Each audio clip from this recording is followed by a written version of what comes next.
But I just want to give you a brief overview of myself. I'm Leah Kirkland. I'm from the Lincoln-Larmer area. I have a degree in political science from Slippery Rock University. I was the first African-American female to receive the SRU Women of Distinction Award, as well as the first African-American member of the Student Health Advisory Board. I also created a program, Opportunity Knocks, that recruited students from the inner city schools with grade point averages. They were like C-average students because I wanted to let them know that they had a chance of going to college. So what we did, we sat down, thought about how can we do some minority recruitment up in Slippery Rock, because the time I was up there, we were about 5% of the minority up there. So we went to this Pittsburgh public schools and we targeted these students, and we got them to go up Slippery Rock for a weekend where they stayed in the dorms and they got to know about FAFSA and FIA and a lot of other things. And what we found with a lot of the students were that, and these are some of the students that I mentored for the CDAP program, which are children with drug addicted parents, are that a couple of them were abandoned. The parents were on drugs, they disappeared, and these kids were living off the streets, but they were going to school. So one thing that they learned about going up Slippery Rock for the weekend is about the emancipation process, that they can be emancipated in order to get funding to go to school. Well, now that's the biggest minority recruitment program Slippery Rock has ever had. I was the lead organizer for a gang peace rally in Highland Park in '96. We had over 200 gang members have a ceasefire truce that was very successful. I was a AmeriCorps service member. I traveled all over performing service in various states and things of that nature. I also traveled Trinidad and Tobago as a student representative. While out there, since I was the only student about to graduate with a political science degree, the embassy actually offered me a job, and I declined because I saw people walking down the street with big machetes ready to cut down trees of papaya and stuff. I just said, oh no, I'm fine, I'm going back to the States. So I kindly declined, but while I was out there, I went to go visit an elementary school, and I asked the principal, I said, well, what's one of your biggest problems that you face? And she said, lack of supplies and books. So when I got back to the States, I organized books and supply drive, and we sent it out to Trinidad and Tobago to help the school out. I'm running for city council because I sat back in the trenches for a while. I worked on several political campaigns for elected officials and candidates. Just until recently, I actually resigned, but I was the youngest committee person in the history of the 12th Ward. So I served as a committee person as well. And I'm running for city council because when I walk in my neighborhood, when I went to college, I went 45 minutes away so that I could come back home about 3 times a week to mentor the youth from the neighborhood, which was the CDAP program, Children with Drug Addicted Parents, and the CPR program, which was Crisis Prevention Retention. And what we did was we mentored the students, we gave them life skills, and we also did GED programs. We took them to events that they ordinarily, couldn't afford, so they can expand their minds in the cultural life. And we have very high successful rates with these students. They come into our program and they go out successful young adults. I believe that the 9th Council District has lost its way. When I just went to a senior citizen building, they told me that they were shutting their building down and they had to move in August and they didn't know where they were going to go. That's a problem. When my seniors who were in Leamington Home are now living in the basement of a church, that's a problem. With crime so ridiculously high. Pennsylvania is the #1 murder capital of the nation.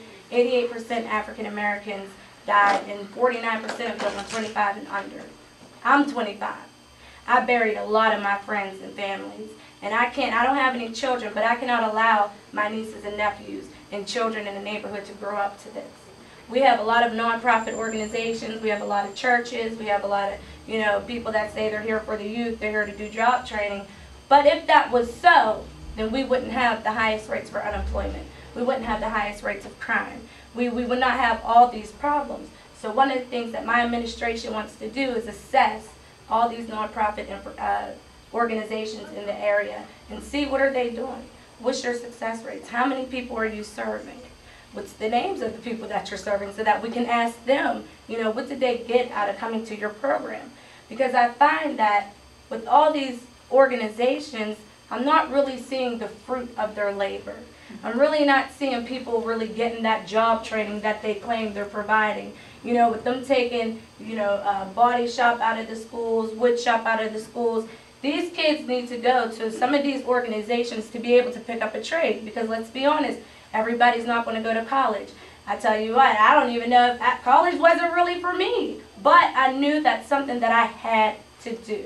I knew I had to get my degree. I knew I had to stay in there and focus. With all the things that was going on, I knew I had to get a degree. But everybody can't afford college. You know, everybody can't take college. So these kids need to pick up a trade. All these empty lots that we have, there need to be parks. Why isn't there parks? We have a recreational center that's closed. When there's all these kids in the neighborhood that need this center because they're coming from single parent homes, the parents are working all day, who's home to help these kids with their homework? And then we wonder why these kids are being left behind in school. Because they're taking a lot of the after school programs outside of the school. So then what?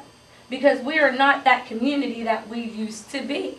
I know when I was growing up, if Miss Mary down the street saw me do something, I was getting beat by Miss Mary, Miss Jones, and Miss Ethel. Then I had to go home and get it from my parents. So they made sure I was straight. But now we don't see that anymore. We're not really seeing that neighborhood. We're not seeing that neighbor. People would rather walk 5 miles to the store than to knock on their neighbor's door and ask them for sugar. We have lost our way. What is it that we can do that we can bring our community back to where it needs to be? But some of the neighborhoods in the 9th Council District has not seen economic development in over 20 years.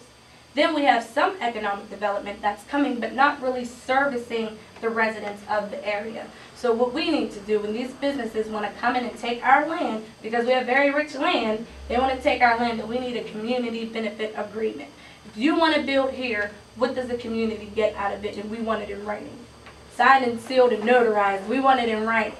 And that's what we're not doing. That's what we're not doing. We're giving into, oh wow, they're going to build this here, but not really seeing how it's going to affect us. And 9 times out of 10, some of these organizations and buildings and people that are coming in, they're really hurting the neighborhood than helping the neighborhood. We can't, the small businesses can't stay open, minimum wage going up, and a lot of the small businesses actually had the inmate program. When the inmates came out, they gave them jobs. But with minimum wage going up, they can no longer hire all the inmates that they would have liked to have hired, because now they're worrying about insurance and they're worrying about their taxes so that they can't pay them. So what is it that we can do? We need to provide these services for the youth, for the inmates, for elderly. We in Pennsylvania have some of the highest numbers for predatory lenders on senior citizens. We need to educate them on how to speak to somebody when they're calling and they're asking for your information, so that you don't lose the home that you worked so hard to get. And then before you know it, over one conversation, you're losing your home. These are all issues that we're facing. What can we do? AIDS and HIV, we have some of the highest numbers in the 9th Council District of AIDS and HIV. When I get in, I want to look into legislation of how can these patients get their test results back over the phone. Because what we're seeing is that people actually get the strength to go take the test, but then they're scared to go back and get the results. So I'm looking into, is there any way that we can give them some type of secret code when they take their test, so that they're able to call on the phone and find out the results, so that they will know. When we see a lot of the homicides, a lot of the homicide victims are dying with the virus, but they never know. And then it's being spread and you can't trace it. So that's some of the things I want to do when I get into City Council. And I hope that I'm here. I'll talk to you guys if you have any questions afterwards. My time's cutting short. And question and answers now.